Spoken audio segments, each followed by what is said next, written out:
E o Telão está de volta com a série de sabatinas com os candidatos à Prefeitura de Curitiba. E hoje nós recebemos o último candidato destas sabatinas, o candidato Afonso Rangel. Boa tarde, candidato. Boa tarde. Seja muito bem-vindo à Rede T de Jornalismo. Muito obrigado, é um prazer estar aqui. Espero que eu seja o último a vir aqui, não o último na eleição, né? O senhor é o último aqui nas eleições daqui a 2 semanas. Olha só, a primeira pergunta já é tradicional e eu quero saber por que o senhor se colocou como candidato? Por que o senhor colocou o seu nome à disposição do partido? Pois é, isso eu tenho respondido bastante, porque todo mundo fica curioso, né? Por que um não político profissional se colocou? Justamente por isso, porque o PRP acreditava e acredita ainda que é necessário mudar.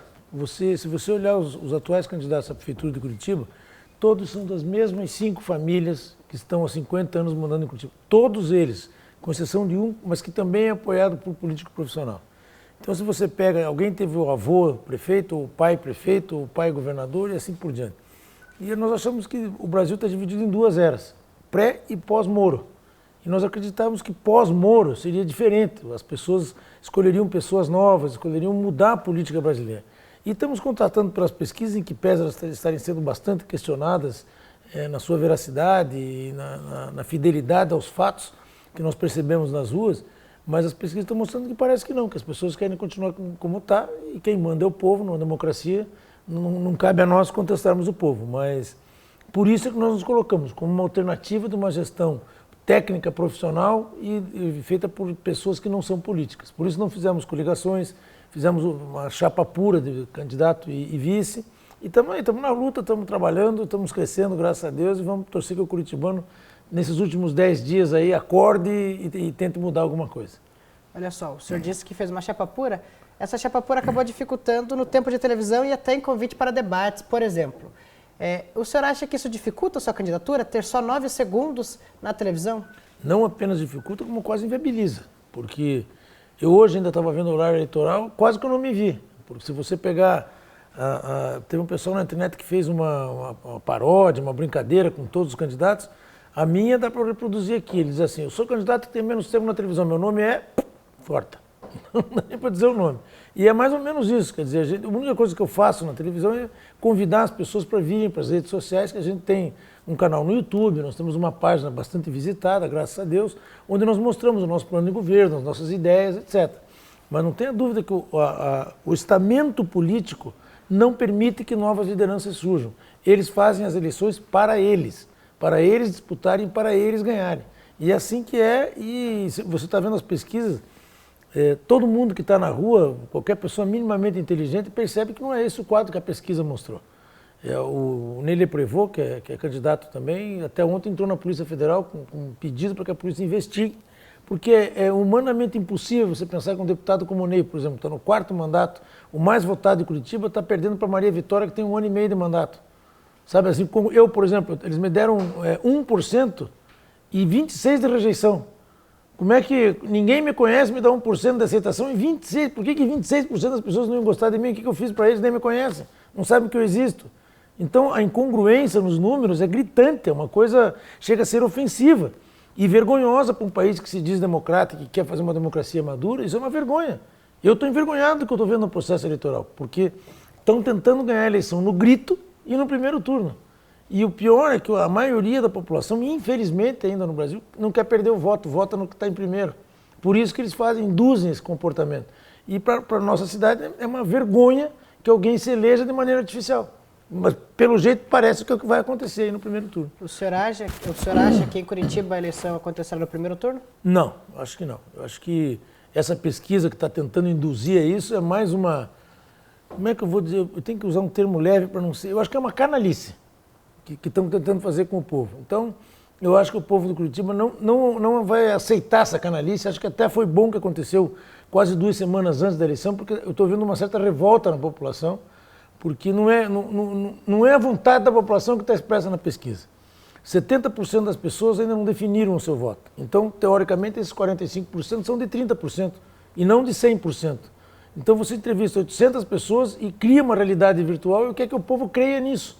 Então, mais uma vez, nós estamos sendo vítimas de um processo viciado, feito por uma turma que está acostumada a viciar o processo E eu, enquanto eu puder, enquanto nesses últimos 10 dias, eu vou gritar, se for preciso, contra isso. Eu acho que, felizmente, alguns espaços, como aqui, um espaço democrático, de uma grande universidade, como uma universidade positiva, que orgulha a cidade, orgulha o Estado, quem sabe o Brasil, que nos dá esse espaço para, pelo menos, conversar com os estudantes, conversar com as pessoas que têm discernimento para entender o que está acontecendo no momento. E não ir com essa onda do voto útil ou não perder o voto. Quem perde o voto é quem vota errado, não é quem vota no que acha que não vai ganhar.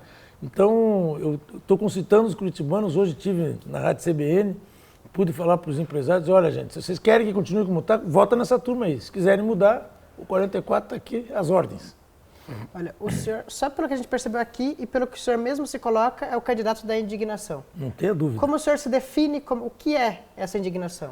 Bom, eu também sou cidadão, sou povo, como todos nós aqui somos, e eu também assisti o que aconteceu no Brasil. Todo dia estoura um escândalo de algum político. Vocês viram agora essa semana tentar aprovar a anistia ao Caixa 2. E foi a cúpula do Congresso que tentou fazer isso. Tivemos uma presidente impedida pelas razões que todos conhecem. Temos os chefes dos poderes, do poder do Senado, da Câmara, etc., todos com processos e mais processos e mais processos. Por isso que nós achamos que o juiz Moro já prendeu mais de 160 pessoas. O Supremo não prendeu ninguém ainda. Então, nós achamos que o povo teria indignação suficiente para dizer, chega, vamos mudar. Mas, infelizmente, não é isso que está acontecendo. Pelo menos eu estou assistindo esse filme. Mas nós achamos que era hora de trazer alguém que é gestor, que não é político, que não vai fazer carreira, que vai usar os técnicos da prefeitura, não vai ter cargos em comissão, não vai ter excesso de secretarias, não vai ter 2.000 carros alugados da mesma locadora faz 25 anos. Por acaso, hoje a empresa que cuida do lixo, uma empresa da Lava Jato, está apoiando quem? O primeiro nas pesquisas. O pessoal do transporte coletivo, que é quase uma família só, está apoiando quem? O primeiro nas pesquisas. Será que as pessoas não percebem que o dinheiro das empreiteiras, das empresas interessadas em sugar o dinheiro do povo da cidade continua indo para as mesmas pessoas? Será possível que nós vamos ter que ter quantos? 50 juízes Moro para as pessoas entenderem que está na hora de mudar, gente. Está na hora de entrar alguém que cuide do dinheiro do povo como se fosse seu. Que gaste menos, errado, e procure gastar mais nas coisas que tem que gastar. Melhorar o salário dos professores, dos policiais, dos guardas municipais, fazer um transporte público mais adequado, fazer uma mobilidade urbana mais adequada, modernizar a cidade, como eu estou propondo trazer a internet de graça para toda a cidade, modernizar, fazer uma capital digital, talvez transformar Curitiba numa das cidades mais modernas do mundo. Não, eles preferem ficar com coisas de 20, 30 anos atrás, com o coração, com o cérebro, com a margarita, entendeu? Quer dizer, é um negócio absurdo, não se muda nada. Eu estou assistindo perplexo o que está acontecendo. Não sou indignado, mas assim, assustado com o que está acontecendo, porque parece que eles querem que o povo quer que continue tudo como está e o estamento político quer que continue. Eles estão fazendo tudo o que tem que fazer. Estão fazendo a pesquisa, botaram o mesmo candidato, a mesma coisa, os mesmos grupos econômicos. Como é que um candidato gasta mais na campanha, declarado no TRE, mais do que o patrimônio que ele tem?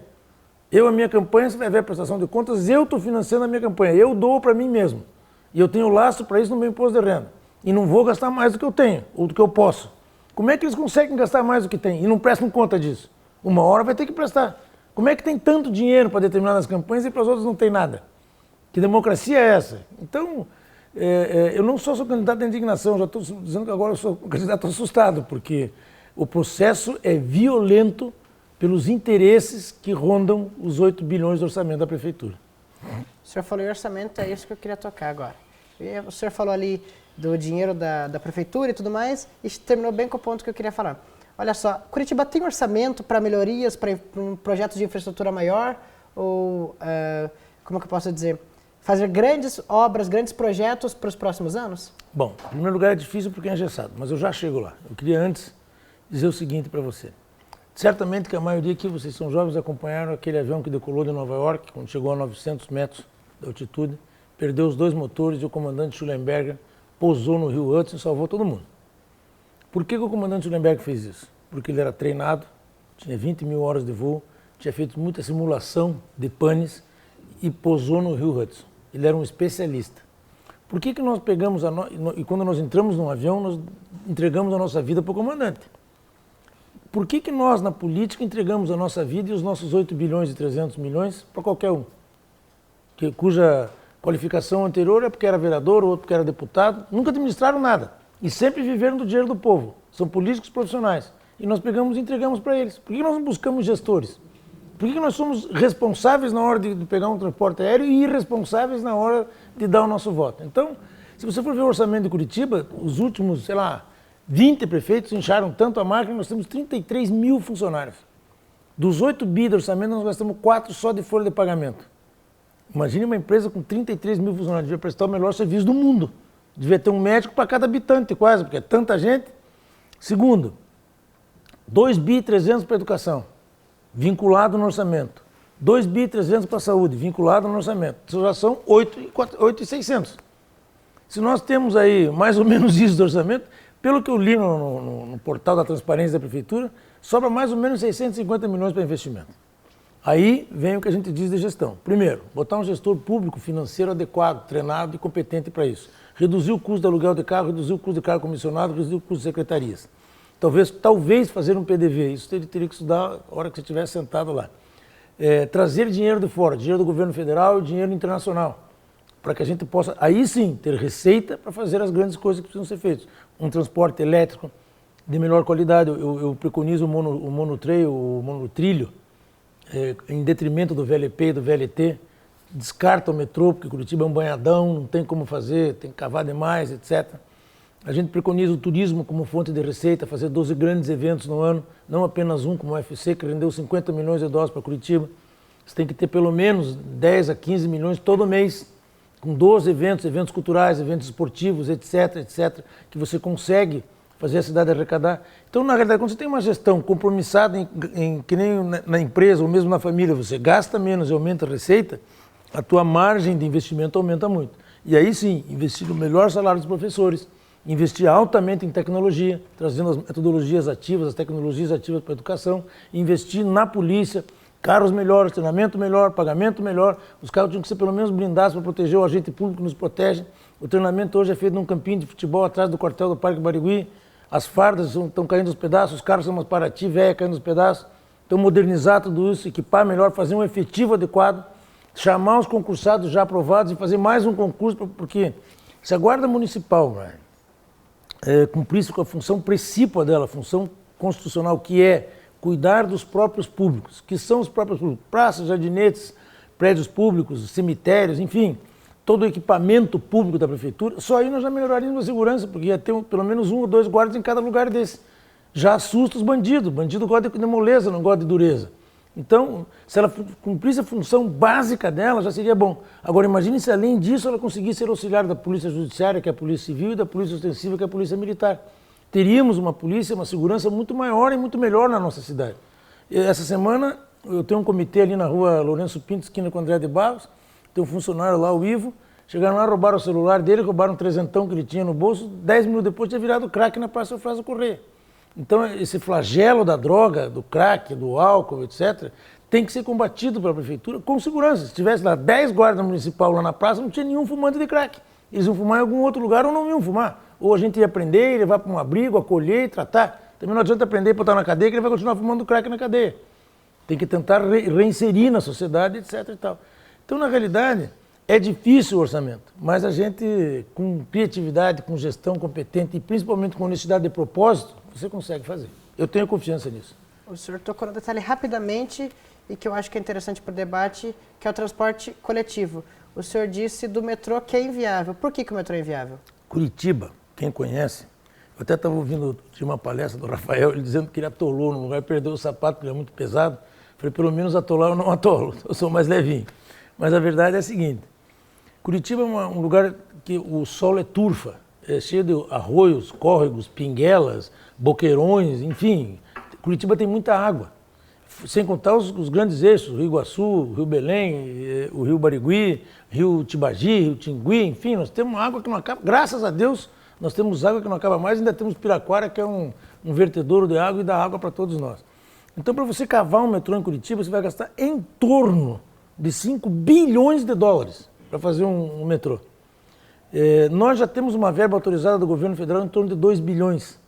O que eu preconizo, que é o monotrilho, qual é a vantagem do monotrilho? Ele é aéreo sem ser muito alto. Ele é um veículo leve e um trilho só, e é elétrico. Você pode usar energia fotovoltaica, que pode até sobrar essa energia e você vender para a Copel. Então o que acontece? Quando você sobe o monotrilho, você joga lá embaixo o quê? Ciclovia, porque esse negócio de ciclofaixa é uma palhaçada, está morrendo um ciclista por dia. Então você coloca a ciclovia com segurança, coloca a área de lazer para a população nos eixos norte-sul, leste-oeste, e você pega o monotrilho e faz o quê? Os circulares que o Agache já previa lá em 1960, hoje o ônibus mais utilizado em Curitiba é o Interbairros 4, por quê? Porque liga os bairros, não fica fazendo baldeação na Tiradentes, no terminal, não sei aonde. Então você faria vários circulares, faz o eixo novo da linha verde, o eixo do trilho e o norte e sul. Com isso vai sobrar transporte em Curitiba, com a vantagem que é muito mais barato, porque é elétrico, é muito mais barato, porque em vez de você gastar, com esses 2 bilhões aí, provavelmente nós iríamos gastar 1 bilhão para fazer o sistema todo. Ou seja, é 15, 20 vezes, 30 vezes mais barato que o metrô. E você resolve o problema. E baixa a tarifa. E mais, faria com uma tarifa hoje nos Estados Unidos, tem muito desse monotrilho lá em Las Vegas, ele cobre a cidade inteira e até o centro de convenções. Eu comprava lá ticket de 24 horas. Você não compra bilhete único, você compra um bilhete de 24 horas. Você pode andar quantas vezes você quiser nessas 24 horas. Pode emprestar para a família, fazer o que você quiser. Um bilhete de 24 horas. Ou semanal, ou mensal, ou anual. Aí ao gosto do freguês. Só que você tem um problema do transporte resolvido. Num país onde as pessoas precisam do transporte público. Nos Estados Unidos, o transporte público é luxo, porque todo mundo tem carro. Então quem quer se divertir de andar de trem vai andar no monotrilho. Aqui não, porque as pessoas precisam para ir para o trabalho, para ir para casa, para se locomover de um modo geral. Então, eu faria um modal de transporte mais leve, mais barato, elétrico, que é mais moderno, altamente informatizado, com Wi-Fi dentro. Bom, Wi-Fi não, porque a internet estaria na cidade inteira, mas com câmeras nos vagões para coibir a violência contra a mulher, coibir as pungas, né? Vocês não são desse tempo, mas antigamente o batedor da carteira chamava punguista. Né? Roubar a carteira era pungar. Então, acabar com esse negócio de bater carteira, violência, os caras que ficam se esfregando nas moças, são pessoas indecentes, etc. Tudo isso estaria coibido porque você teria o olho da câmera. Vocês sabem que câmera de segurança, eu acho até que o nome está errado. Não devia ser câmera de segurança, devia ser câmera social. Porque você não vê só alguém sendo assaltado, você vê uma grávida que desmaia, você vê um epilético tendo um ataque. Você tem um controle social maior quando você tem um verdadeiro Big Brother na cidade. Curitiba eu acho que tem aí 1.000 câmeras, devia ter umas 5.000. Hoje vocês veem que tem câmeras, aqui mesmo que é 1, 2, 3, 4, 5. Nós estamos falando de 5 câmeras aqui nesse ambiente.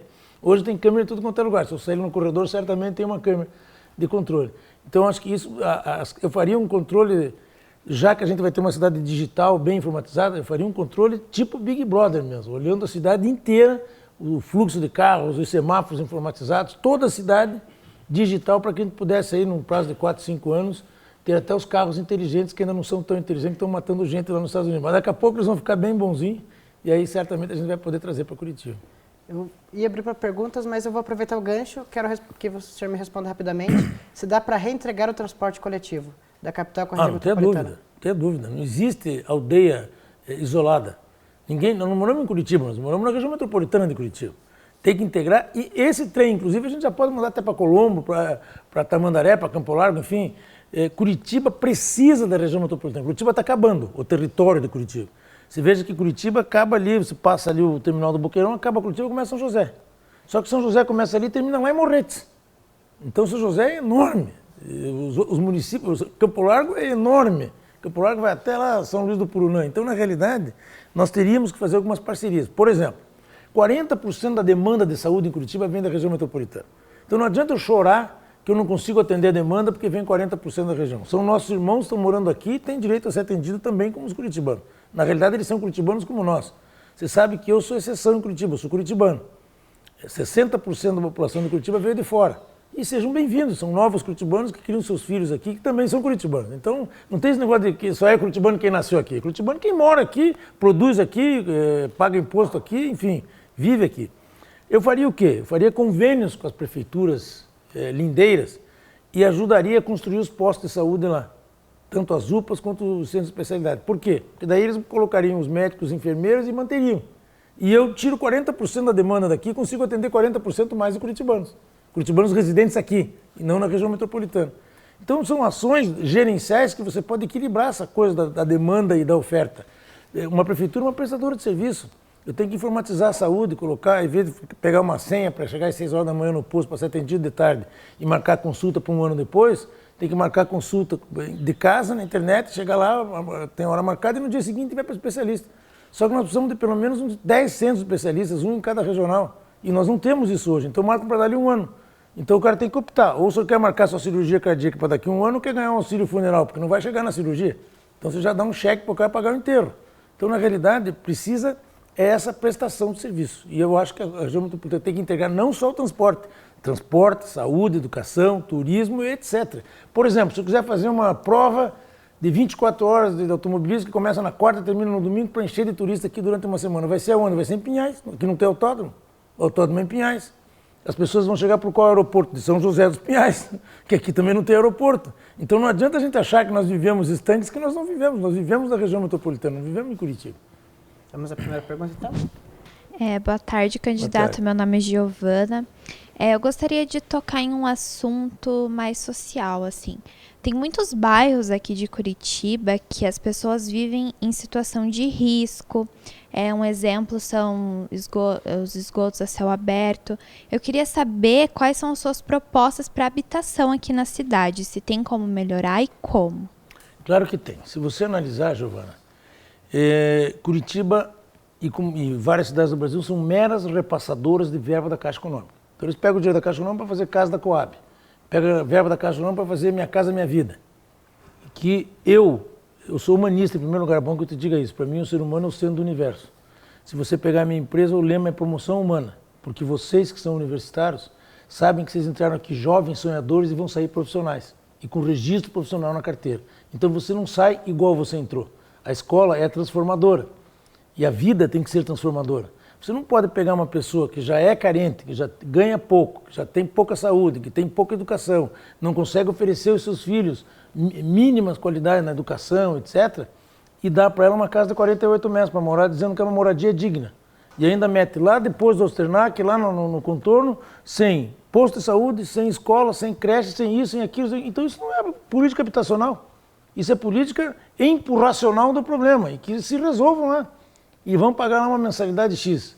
Como eu acho que o ser humano merece mais respeito, primeiro, eu não aceito invasão. Isso é coisa da esquerda que vai lá e incentiva os caras a invadirem terrenos de terceiro. Então, primeiro, relocar as invasões em vilas construídas de maneira decente, com casas de pelo menos 90 a 100 metros quadrados, que também não é uma maravilha, mas já é menos indigna. Nem diria que é digna, é menos indigna, para que as pessoas possam criar os seus filhos. Hoje você vê quartos nessas casas aí que não cabe guarda-roupa. Outro dia eu vi um empreendimento do Minha Casa Minha Vida, de uma consultora de Minas Gerais, que até felizmente foi embora, meio que quebrou aqui. Tinha o quarto do bebê. O atrativo na propaganda era o quarto do bebê. A única coisa que eles não se lembraram é que o bebê ia crescer. O quarto do bebê tinha um tamanho que não podia pôr uma cama, era só berço. Então, a hora que o bebê chegar em 5, 6 anos de idade, acabou o quarto. Então é tudo mal planejado, é um desrespeito ao cidadão. Você vai fazer o quê com aquele quarto? Virar um quarto de bagunça, um depósito, e não um quarto para a pessoa dormir. Então eu faria casas maiores, iria buscar recursos no exterior também, no governo federal, porque não dá. Fazer o que eles fazem aqui, eu não concordo, eu acho que ou faz bem feito ou então não faça. Eu não gosto desse negócio de fazer, jogamos todo mundo lá e acabou. Deixa o povo lá, continua passando necessidade. Eu vi uma invasão na Jardim Aliança, no Santa Cândida. Eles moravam numa invasão, não sei aonde. Lá na invasão eles tinham um gato na luz, tinha um gato na água, tinha um gato na TV a cabo. Então ninguém gastava nada. E não gastaram o terreno, não gastavam o aluguel, porque era invasão. Aí a prefeitura realocou-os lá no Jardim Aliança, no fundo do Santa Cândida, num fundo de vale, próximo a um parque que era para ter saído já no Santa Cândida. Aí eu fui lá visitá-los, eu tenho um candidato a vereador lá, fui lá visitar com ele, pegar na mão do povo, saber qual era a necessidade deles e tal.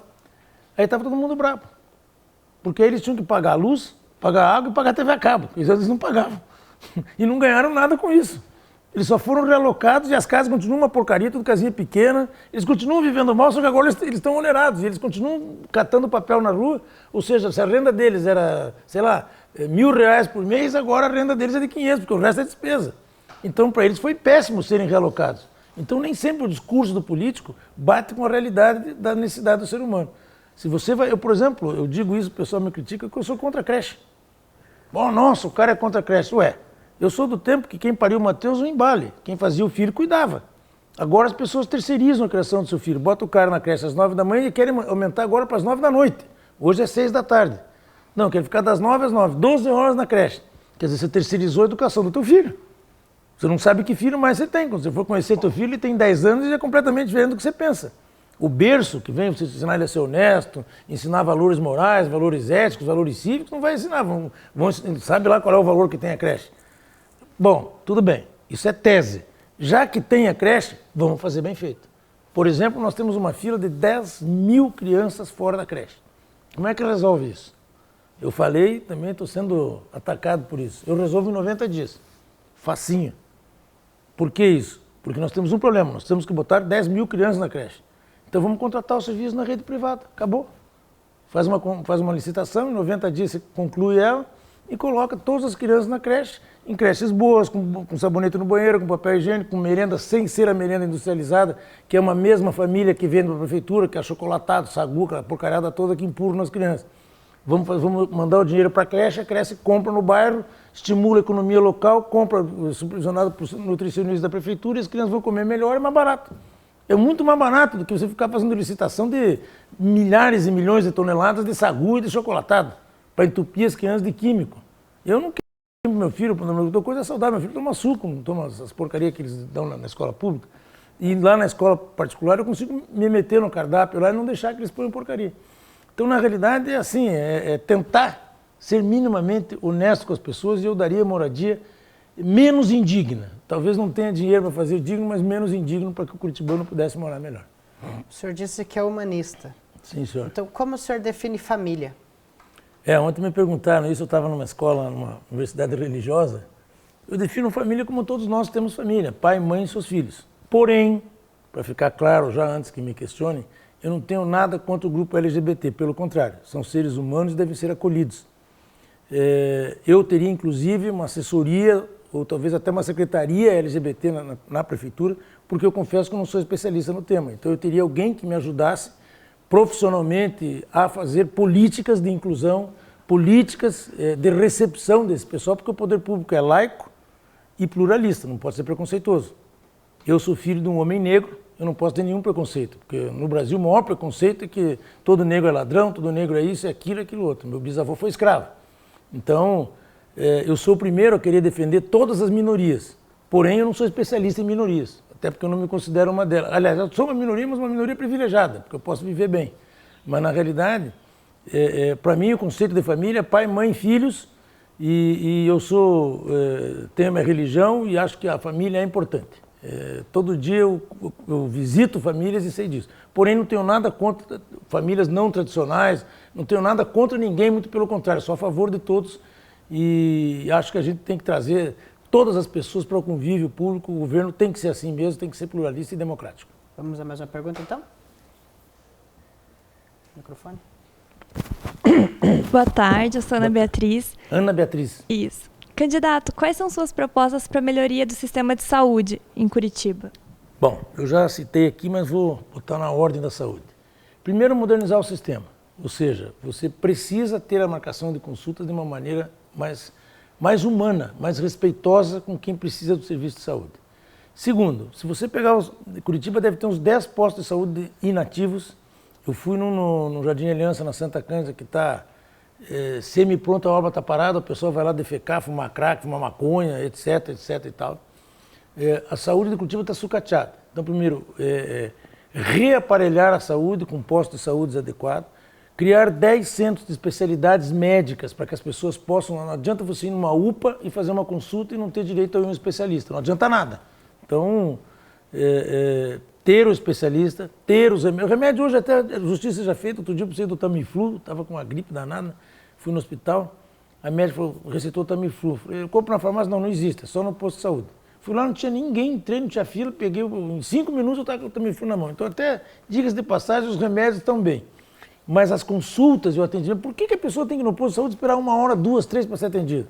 Porque ela chega, a médica não está, porque foi cuidar do filho na escola. Desculpa, a médica profissional, ela tem que estar lá.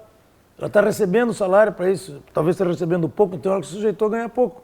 Então vamos tentar pagar melhor, vamos tentar também, às vezes o profissional fica 6 anos na faculdade, mais 2 de residência, para ganhar um salário depois de fome, também não pode. Então na realidade é assim, é organizar a saúde, modernizar a saúde e respeitar o povo. Basicamente prestação de serviço. Esta universidade, a minha, a PUC, a Federal, a gente presta serviço de saúde para milhares de pessoas por ano, de graça e com hora marcada. Por que não pode fazer no serviço público? Se nós conseguimos fazer no serviço privado. Então é só boa vontade e respeito ao cidadão, ao ser humano, que afinal de contas é o nosso objetivo final. Né? Olha só, nós estamos em 1º de janeiro e o senhor assumiu a prefeitura. Quais são suas prioridades para o governo? Bom, primeiro reduzir custo. Nomear uma equipe profissional, de preferência da própria prefeitura, botar lá 1 ou 2 secretários políticos, você precisa ter um secretário de governo, precisa se relacionar com a Câmara, também a gente não pode ser tão apolítico que você não vai fazer política num cargo político, isso não existe. Mas colocar técnicos profissionais em todas as áreas e já fazer um primeiro estudo de como nós conseguimos reduzir despesa e como nós podemos gastar melhor o nosso dinheiro. Parar com essas coisas pré-concebidas. Eu já tenho um calendário para o esporte, já tenho um calendário para... Não, vamos começar tudo de novo e vamos começar com um gerenciamento adequado para a gente poder fazer. Ou seja, gestão. Se você fizer uma gestão melhor, já começa a melhorar a prefeitura. E outra coisa que eu faria que é muito importante dizer, não sei por que todo prefeito que entra, e esse último não foi diferente, dá 90 dias de moratória de pagamentos da prefeitura. Ou seja, os fornecedores da prefeitura vão ficar 90 dias sem pagar os funcionários, porque não recebe da prefeitura. Isso é um desrespeito. Dinheiro público não existe, gente. Dinheiro público é o dinheiro que os nossos pais, nós todos pagamos e vira público. E depois que vira público não pode mais voltar para nós. Se fomos nós que geramos. E aí, não, eu vou primeiro fazer uma auditoria para saber o que eu devo. Não tem que fazer auditoria nenhuma. O que foi vendido, foi entregue, tem que ser pago. No primeiro dia, o que eu vou fazer primeiro? Mandar pagar as contas da prefeitura, ué. Porque como é que o teu pai não pode chegar e dizer, olha, eu vou ficar 90 dias sem pagar as contas. Ele vai para o cartório, ele vai para o pau, ele vai para o Serasa. Por que a prefeitura não vai? Está errado. Sabe, tem que ter essa visão empresarial. Não, vou pagar os meus... Se eu não quiser ter fornecedor para pagar, depois eu vou começar a reduzir. Ó, isso aqui eu não vou fazer, vou diminuir a roçada, vou aumentar não sei o quê. Mas peraí, não o que já foi. O que já foi tem que ser pago. É dívida vencida. E todo mundo entra e diz, não, vou ficar 90 dias sem pagar. Como se isso fosse... Isso é uma excrescência administrativa, isso é uma vergonha. Vai perguntar aqui para o proprietário das universidades se ele fica 90 dias sem pagar as contas. Ninguém fica. E por que o poder público pode? Então tem que mudar a concepção da gestão. E é essa a minha tristeza. Nós não conseguimos levar isso ao povo com 9 segundos de televisão, né? E mais 9 no rádio. Né? Fica realmente impossível e inviável. Olha só, nós estamos acabando, nosso tempo está até estourado. Nossa, passou rápido. O senhor tem 1 minuto para se apresentar aí para o eleitorado, para quem não te conhece, ou falar um pouco das suas propostas. Apresentar, já estou apresentado aí faz um mês já que eu estou me apresentando. Mas eu gostaria de primeiro agradecer. Eu me sinto muito abraçado e acolhido quando eu venho numa instituição de ensino desse porte, desse respeito, e sou recebido por vocês de forma educada, carinhosa, e me deixam mostrar aí as minhas propostas. Eu, ao invés de me apresentar, eu prefiro dizer, olha, se as pessoas querem que continue tudo como está, votem nos mesmos, que está cheio de mesmo por aí. Se quiserem votar, 44, votar diferente, 44 neles no dia 2, e a gente muda a história dessa cidade, muda o eixo político. É aquela história, quem manda é o povo. Eu sou um democrata, acredito no povo, e se eu não puder pagar a gentileza de estar aqui, Deus pagará. Muito obrigado de coração. Então nós encerramos aqui, foram 11 entrevistas ao longo dessa campanha eleitoral, daqui 2 semanas tem o processo, mas a Rede Teia continua trabalhando firme até o dia das eleições. E é isso, nós agradecemos a todo mundo que está ao vivo, obrigado e até a próxima.